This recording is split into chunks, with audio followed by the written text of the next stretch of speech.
the oxygenated blood transporting to the aorta from the left ventricle to our cells. Left ventricle to our cells. అర్థమవుతుందా? మానవ శరీరంలో హృదయ నిర్మాణంలో ఉండే ఎడమ జఠరిక నుండి దీని పేరు బృహత్కర ధమని. దాని పేరు బృహత్కర ధమని. కాబట్టి బృహత్కర ధమని ద్వారా గుర్తుపెట్టుకోండి. బృహత్కర ధమని ద్వారా ఆమ్లజని సహిత రక్తము ఎడమ జఠరిక నుండి శరీరంలో కణాల దగ్గరికి చేరుతుంది. ఓకేనా? ఇప్పుడు కణాల దగ్గరికి రక్తం చేరుతుందని రక్తంలో ఎవడొస్తున్నట్టు? రక్తంలో ఎవడొస్తున్నట్టు? వాయువు వస్తుంది, ఆక్సిజన్ వస్తుంది కదా. ఈ ఆక్సిజన్ ఏ రూపంలో వస్తుంది? The oxygen is always transporting to the blood in the form of HbO2 అంటే ఆక్సిహెమోగ్లోబిన్. ఏ రూపం ఉన్నది? కానీ HbO2 ని ఏమని పిలుస్తాము అంటే ఆక్సిహెమోగ్లోబిన్ పిలుస్తాము. గుర్తుపెట్టుకోండి, ఆక్సిహెమోగ్లోబిన్ అంటారు. అర్థమవుతుందా? So the oxygen is always transported through the blood in the form of oxyhemoglobin. ఎప్పుడైనా సరే రక్తము గుండా ఆక్సిజన్ రవాణా జరుగుతుంది అంటే అది ఏ రూపంలో రవాణా జరుగుతుంది? ఆక్సిహెమోగ్లోబిన్ రూపంలో రవాణా జరుగుతుంది. క్లియర్? ఇప్పుడు చాలా జాగ్రత్తగా అండి. ఇప్పుడు ఆక్సిజన్ ఎక్కడికి వచ్చింది? కణం దగ్గరికి వచ్చింది. ఇది కణమే కదా, గుర్తుపెట్టుకోండి, ఇది కణం దగ్గరికి వచ్చింది. Then the oxyhemoglobin reached into the cell. అర్థమవుతుందా? కణం దగ్గరికి ఆక్సిహెమోగ్లోబిన్ చేరిన వెంటనే ఏమవుతుంది అంటే ద ఎవ్రీ సెల్, గుర్తుపెట్టుకోండి, ప్రతి కణము కూడా ఆక్సిజన్ కొరతతో ఉంటుంది. ప్రతి కణం ఆక్సిజన్ కొరతతో ఉంటుంది. The deficiency of oxygen in the cell in any time and every time. గుర్తుపెట్టుకోండి, ఎప్పుడు కూడా కణంలో ఆక్సిజన్ కొరతతో ఉంటుందట. ఇప్పుడు కొరతతో ఉన్నప్పుడు ఈ ఆక్సిహెమోగ్లోబిన్ కణం దగ్గరికి చేరగానే ఏమవుతుంది అంటే హెమోగ్లోబిన్ గాను ఆక్సిజన్ గాను విడిపోతుంది. ఎలా విడిపోతుంది? హెమోగ్లోబిన్ గాను ఆక్సిజన్ గాను విడిపోతుంది. వాటి అర్థమవుతుందా? ఇప్పుడు చాలా జాగ్రత్తగా అండి. హెమోగ్లోబిన్ గాను ఆక్సిజన్ గాను విడిపోతుంది అని మనం మాట్లాడితే ఇప్పుడు ఈ కణానికి ఎవరు కావాలి? ఆక్సిజన్ కావాలి, అంతే కదా. ఈ కణం దగ్గర ఆక్సిజన్ ఉండిపోతుంది, హెమోగ్లోబిన్ తిరిగి ఎందులోకి వస్తుంది? రక్తం ద్వారా మరలా శరీర భాగాలకు పోతుంది. అర్థమైందా? అంటే ఇప్పుడు నేనేమంటున్నాను, వాయువులు కణం దగ్గరికి చేరుతాయి. ఇదిగో ఆక్సిజన్ అనేది కణం దగ్గరికి చేరింది. ఏ రూపంలో చేరింది? ఆక్సిహెమోగ్లోబిన్ రూపంలో చేరింది. ఓకేనా? ఆక్సిజన్ కొరతగా ఉండటం వలన కణం దగ్గర ఆక్సిజన్ ఉండిపోయి మిగిలినటువంటి హెమోగ్లోబిన్ తిరిగి రక్తంలో రక్త ప్రసరణలో పాల్గొంటుంది. ఇది దేనికి సంబంధించిందమ్మా?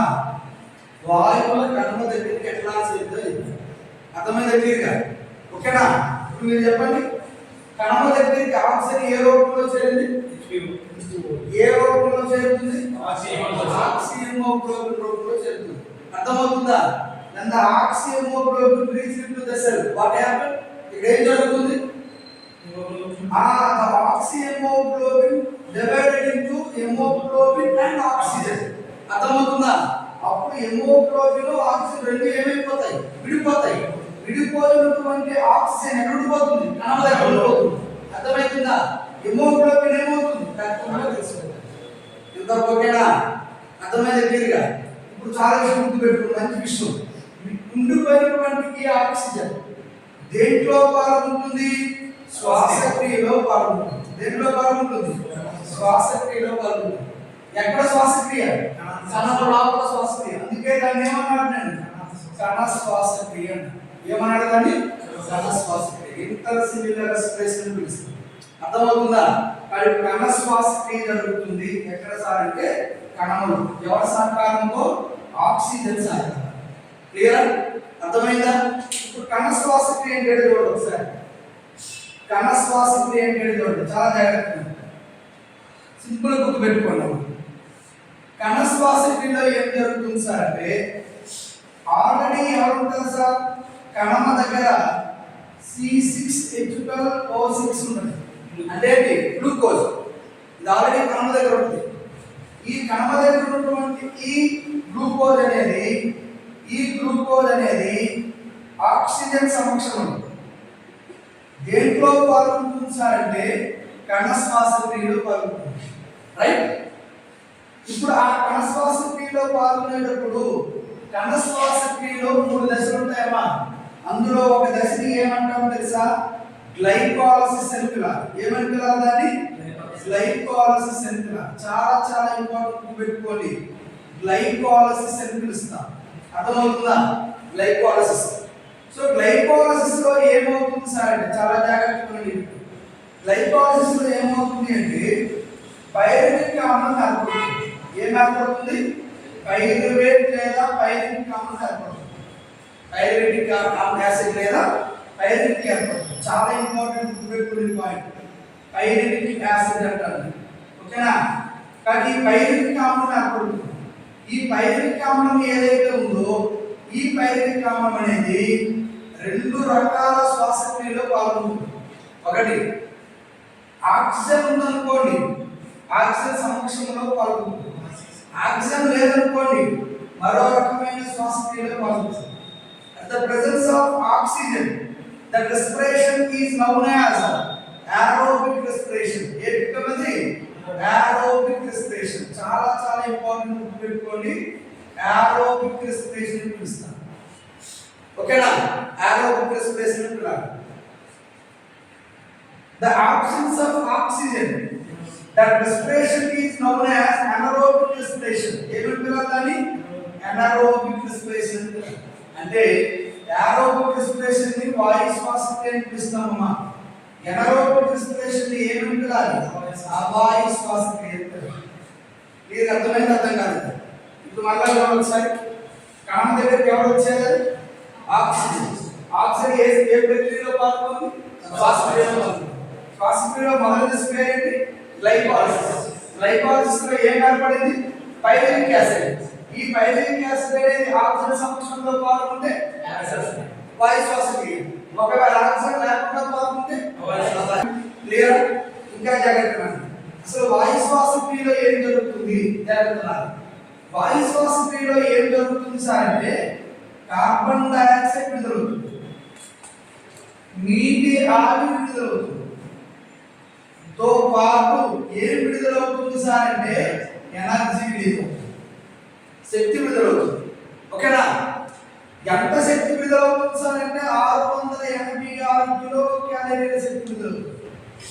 Approximately 686 kilo calories energy released from the aerobic respiration the cell. అర్థమవుతుందా? ఇక్కడ కణంలో వాయు శ్వాసక్రియ జరగడం వలన సుమారుగా 686 కిలో క్యాలరీల శక్తి విడుదలవుతుంది. మరి అవాయు శ్వాసక్రియ ఏంటి పరిస్థితి? అవాయు శ్వాసక్రియలో కూడా కార్బన్ డయాక్సైడ్ విడుదలవుతుంది. జాగ్రత్త. అవాయు శ్వాసక్రియలో కార్బన్ డయాక్సైడ్ తో పాటు ఏం విడుదలవుతుంది? శక్తి విడుదలవుతుంది. ఎంత విడుదలవుతుంది సార్ అంటే కేవలం 56 కిలో క్యాలరీల విడుదలవుతుంది. అంటే దీన్ని బట్టి మీకు ఏం అర్థమవుతుంది? What are the difference between aerobic and anaerobic అంటే వాయు శ్వాసక్రియకి అవాయు శ్వాసక్రియ మధ్య వ్యత్యాసం ఏముంది సార్ అంటే సింపుల్ గుర్తు పెట్టుకో. ఇక్కడ నీటి ఆవిరి విడుదలవుతుంది. ఎక్కడ? వాయు శ్వాసక్రియ. ఇక్కడ విడుదలవుతుందా? విడుదల కాదు.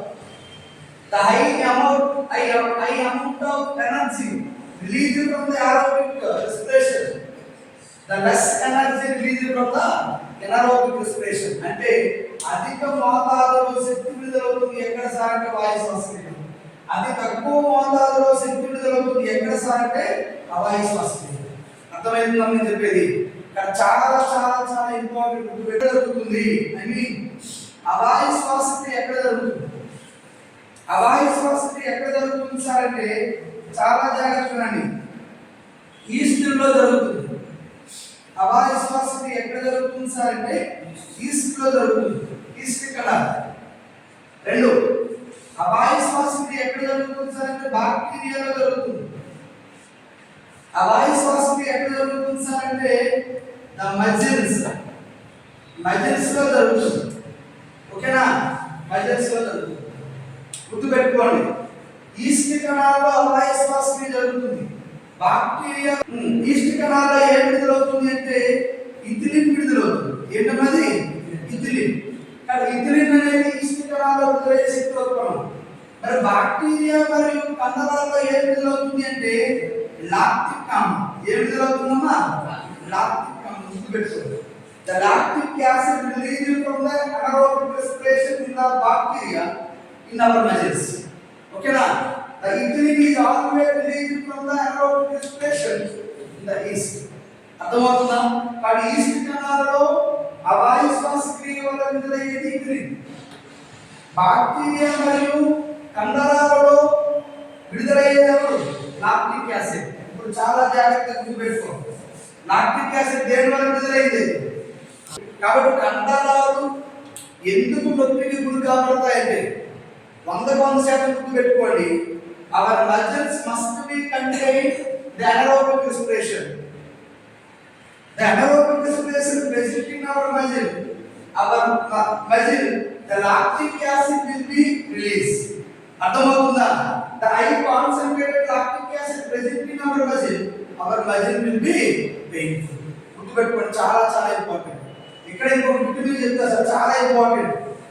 ఒకవేళ లాక్టిక్ యాసిడ్ వల్ల కానీ కండరాల నొప్పికి గురి కాబట్టి అనుకో, అప్పుడు మనం ఏం చేస్తాం? బాడీ పెయిన్ ఏం చేస్తాం? ఏదో చేస్తాం. ఏం చేస్తాం? ఒళ్ళు నొప్పి ఉంటున్నాం, ఏం చేస్తాం? ఏం చేస్తాం? రేపుతో దాన్ని చేయాలి. చెట్ట సేమా పల్లెటూరులో మన అమ్మ నాన్న కష్టపడి పని చేస్తారు. ఒళ్ళు బాగా పూసుకుంది, రాత్రి కొంచెం వేడి నీళ్ళతో స్నానం చేస్తారు. మనం కూడా చేస్తాం. అవునా? వేడి నీళ్ళతో స్నానం చేయడం వల్ల ఏమవుతుంది? గుర్తుపెట్టుకోండి, baths by the hot water. గుర్తుపెట్టుకోండి, స్నానాలు కానీ ఎప్పుడైనా వేడి నీళ్ళతో చేస్తే ఏమైతుంది సార్ అంటే ఈ లాక్టిక్ యాసిడ్ అనేది ఎలా కన్వర్ట్ అవుతుంది సార్ అంటే నీరుగాను కార్బన్ డైఆక్సైడ్ గా కన్వర్ట్ అయిపోతుంది. ఎలా కన్వర్ట్ అవుతుంది?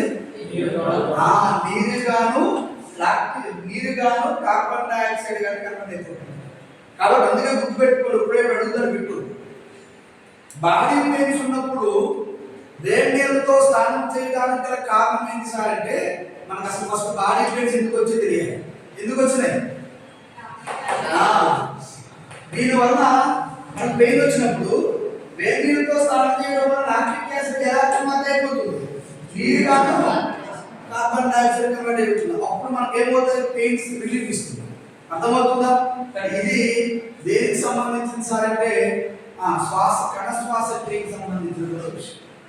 అర్థమైనా క్లియర్గా? ఓకేనా? ఇంకా కొంచెం మీకు ఏమైనా ఇక్కడైతే కణ శ్వాసక్రియ అనేది ఎక్కడ జరుగుతుంది సార్ అంటే మైటోకాండ్రియాలో జరుగుతుంది. ఎక్కడ జరుగుతుందమ్మా? మైటోకాండ్రియాలో. ఇది కణం. ఓకేనా? ఈ కణం యొక్క నిర్మాణంలో ఏముందని చెప్పాను నేను? కణం యొక్క నిర్మాణంలో చాలా ఉన్నాయి కదా అమౌచ్యం, చాలా ఉన్నాయి కణం యొక్క నిర్మాణంలో. ఏమున్నాయి చెప్పారంటే కణద్రవ్యం ఉందని చెప్పాను. The cells must be contain some fluid-like substances. The fluid-like substances is known as cytoplasm. ఏ ప్లాస్మం అది? సైటోప్లాజం అని చెప్పాను. అవునా? The cytoplasm must be contain some particles like structures. The structures are known as organelles. అదే కదా మనం చెప్పాం. కణద్రవ్యం అనేది చిన్న చిన్న రేణువుల వంటి నిర్మాణాలను కలిగి ఉంటుంది. ఆ రేణువుల వంటి నిర్మాణానికి ఏమని పేరు పెట్టాను నేను? కణంగాలు అని పేరు పెట్టాను. ఏమని పేరు పెట్టాను? కణంగాలు. అదే కదా మనం మాట్లాడుతున్నాం. ఈ కణంగాల్లో చాలా కణంగాలు మనం మాట్లాడుకుంటూ కణ నిర్మాణం వచ్చేటప్పుడు కూర్చుంటాం. అవునా? కూర్చున్నాంలే. ఏమి ఉన్నాయి కణంగాలు? కేంద్రకం, nucleus, mitochondria, lysosomes, Golgi complex. అవేనా కణంగాలు అంటే? ఇప్పుడు ఆ కణంగాలు మైటోకాండ్రియా ఇంట్రడ్యూస్ చేస్తున్నాం. అవునా? సో మైటోకాండ్రియాకి సంబంధించినంత వరకు ఏంటి సార్ అంటే చాలా జాగ్రత్తగా గుర్తుపెట్టుకోండి. The cellular respiration present in the cell. The cellular respiration present in the cell with the help of mitochondria. కణములో కణ శ్వాసక్రియ ప్రక్రియ జరగాలి అంటే ఎవరున్నారా? మైటోకాండ్రియా ఉన్నారు. అంటే మైటోకాండ్రియా సహకారంతోనే కణ శ్వాసక్రియ జరుగుతుంది. అర్థమవుతుందా? ఇప్పుడు మైటోకాండ్రియా నిర్మాణంలో రెండు భాగాలు ఉంటాయి, మీకు తెలుసు. ప్రధానంగా రెండు భాగాలు. ఒక భాగాన్నేమో ఏమని పిలుస్తాము అంటే క్రిస్టే అని పిలుచుంటారు. ఏమని పిలిచారు? క్రిస్టే. రెండో భాగాన్ని మ్యాట్రిక్స్ అని పిలుచుంటారు. ఏంటన్నది? మ్యాట్రిక్స్. ఒక దానినేమో క్రిస్టే అంటామట, రెండో దానినేమో మాత్రిక అని పిలుస్తాం. అర్థమవుతుందా? ఇప్పుడు గుర్తుపెట్టుకోండి, క్రిస్టే అలాగే మ్యాట్రిక్స్. క్రిస్టే తెలుగులో అంటాము, మ్యాట్రిక్స్ ఇంగ్లీష్లో తెలుగులో మాత్రిక అని పిలుస్తాం. రెండు భాగాలు ఉంటాయి. ఇప్పుడు కణ శ్వాసక్రియ ఎవరి ఆధ్వర్యంలో జరుగుతుంది? కణ శ్వాసక్రియ ఎవరి ఆధ్వర్యంలో జరుగుతుంది? మైటోకాండ్రియా ఆధ్వర్యంలో జరుగుతుంది కదా. The every cellular respiration present in the cell with the help of mitochondria. The structure of mitochondria must be consist of two parts. అవునా? రెండు భాగాలతో నిర్మితమై ఉంటుంది. ఒక భాగాన్నేమో క్రిస్టే, రెండో భాగాన్నేమో మ్యాట్రిక్స్ గా మార్చాలి. అవునా? ఇప్పుడు జాగ్రత్తగా గుర్తుపెట్టుకో. The cellular respiration consists of three stages. ఎన్ని స్టేజ్లలో ఉంటుంది? మూడు దశలలో జరుగుతుంది. ఎన్ని దశలమ్మా? మూడు దశలు. ఈ మూడు దశలలో ఒక దానిని గ్లైకోలసిస్ అని పిలుస్తాం, రెండో దానిని క్రబ్స్ వాల్యూమ్ అని పిలుస్తాం, మూడో దానిని ఎలక్ట్రాన్ల రవాణా అని పిలుస్తాం. అర్థమవుతుందా? మరలా చెప్తున్నా. The cellular respiration must be consist of three stages. One is glycolysis, second one is Krebs cycle, third one is electron transporting. గుర్తుపెట్టుకోవాలి. ఇప్పుడు ఏమంటున్నాను? The glycolysis process present in cytoplasm. ఇక్కడ ఉంటారు సార్, గుర్తుపెట్టుకోవాలి. The Krebs cycle is always present in matrix in the mitochondria, and finally the electron transporting is always present in cristae in the structure of mitochondria. అర్థమవుతుందా? మరలా చెప్తున్నా, రెండు భాగాలు ఉన్నాయి అంతే కదా. మరి మూడు దశలు జరగాలంటే మరో భాగం కూడా కావాలి కదా. ఏదో భాగం అంటే గ్లైకోలసిస్ అనేది కణ ద్రవ్యంలో జరుగుతుంది. సైటోప్లాజం. ఏ ప్లాజం అది? Cytoplasm. The glycolysis is always present in cytoplasm in the cell. అర్థమైందా? చాలా చాలా ఇంపార్టెంట్. ఇప్పుడు క్రబ్స్ సైకిల్ ఎక్కడ జరుగుతుందని చెప్పాను? మ్యాట్రిక్స్. ఎక్కడమ్మా? మ్యాట్రిక్స్. మరి ఎలక్ట్రాన్ ట్రాన్స్పోర్ట్ ఎక్కడమ్మా? ఓకేనా? ఇది దేనికి సంబంధించింది సార్ అంటే కణ శ్వాసక్రియ లేదా శ్వాసక్రియకి సంబంధించినటువంటి దశ. అర్థం? మొక్కలలో శ్వాసక్రియ ఎట్లా జరిగింది సార్ అంటే గుర్తుపెట్టుకోండి, మూడు భాగాల ద్వారా జరుగుతుంది. Mainly the respiration process present in the plant with the help of three parts. మూడు భాగాల ద్వారా జరుగుతుంది. ఏంటి ఆ మూడు భాగాలు అంటే, మొదటి భాగాన్ని ఏమని పిలుస్తాము అంటే స్టొమాటిక్ సెల్స్ అని పిలాలి. స్టొమాటిక్ సెల్స్ అని పిలాలి అనగా పత్రరంధ్రాలు అంటాము. స్టొమాటిక్ సెల్స్ లేదా పత్రరంధ్రాలు అంటాము. ఓకేనా? రెండు స్టొమాటిక్స్ అన్న స్టొమాటిక్ సెల్స్ అన్న ఒకటే. ఓకేనా? రెండో దాన్ని ఏమని పిలుస్తాము అంటే లెంటిసెల్స్ అని పిలుస్తాము. దానిని మనం ఏమంటాము సార్ అంటే వాయు రంధ్రాలు అని పిలుస్తాము. వాయు రంధ్రాలు అని పిలుస్తాము. మూడో దానిని ఏమని పిలుస్తాము అంటే రూట్ హెయిర్స్ అని పిలుస్తాము.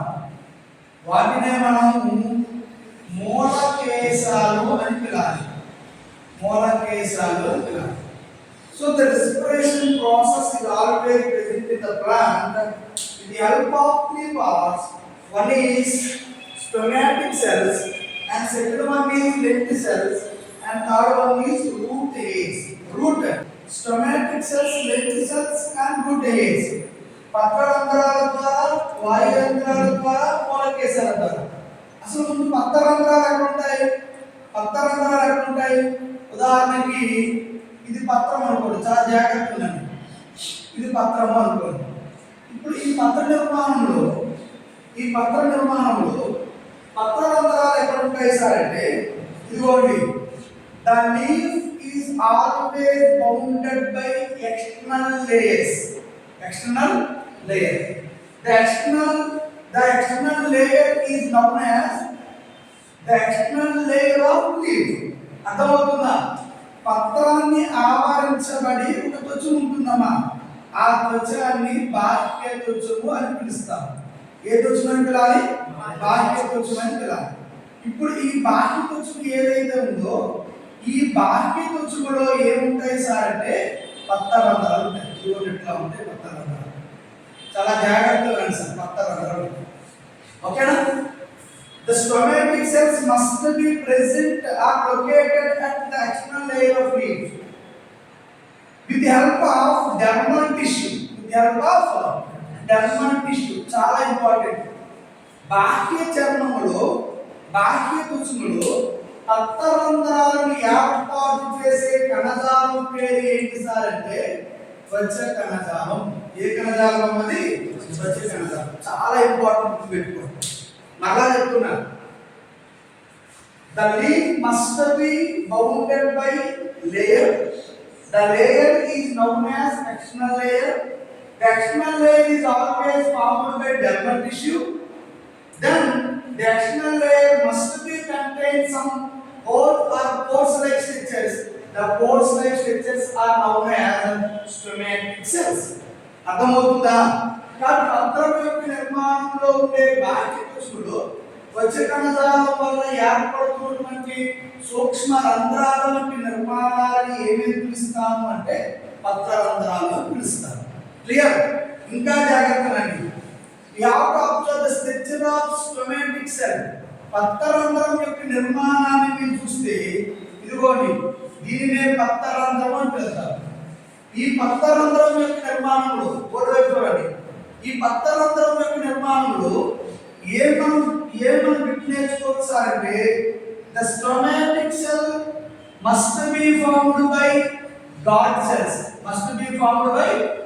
సెల్స్. అర్థమవుతుందా?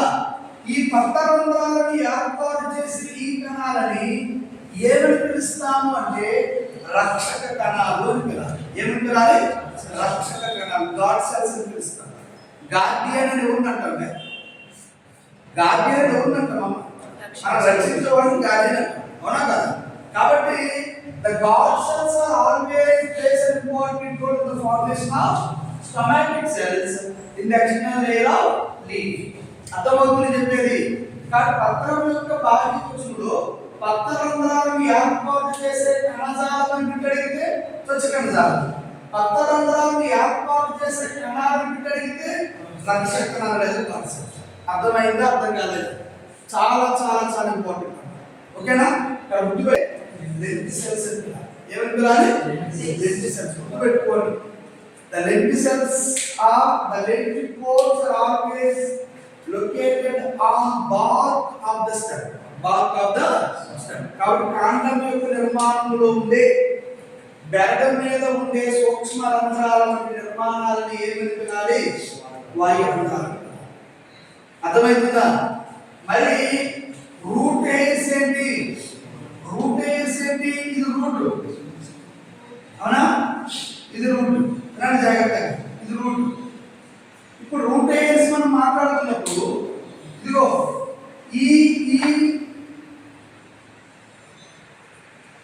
ఈ వేరు యొక్క బాహ్య త్వచం, ఈ వేరు ఆవరించబడి ఒక త్వచం ఉంటుంది. ఇదిగో ఇక్కడ దీన్ని మనం ఏమంటున్నాం? ఎక్స్టర్నల్ లేయర్ ఆఫ్ రూట్ అంటున్నాం. External layer of root. So the root also bounded by layer. The layer is known as root, the external layer of root. ఇప్పుడు ఈ వేరు యొక్క బాహ్య త్వచం ఏర్పడింది కదా, ఈ వేరు యొక్క బాహ్య త్వచం ఏం చేస్తుందంటే సూక్ష్మ నాళాల వంటి నిర్మాణాలను కలిగి ఉంటుంది.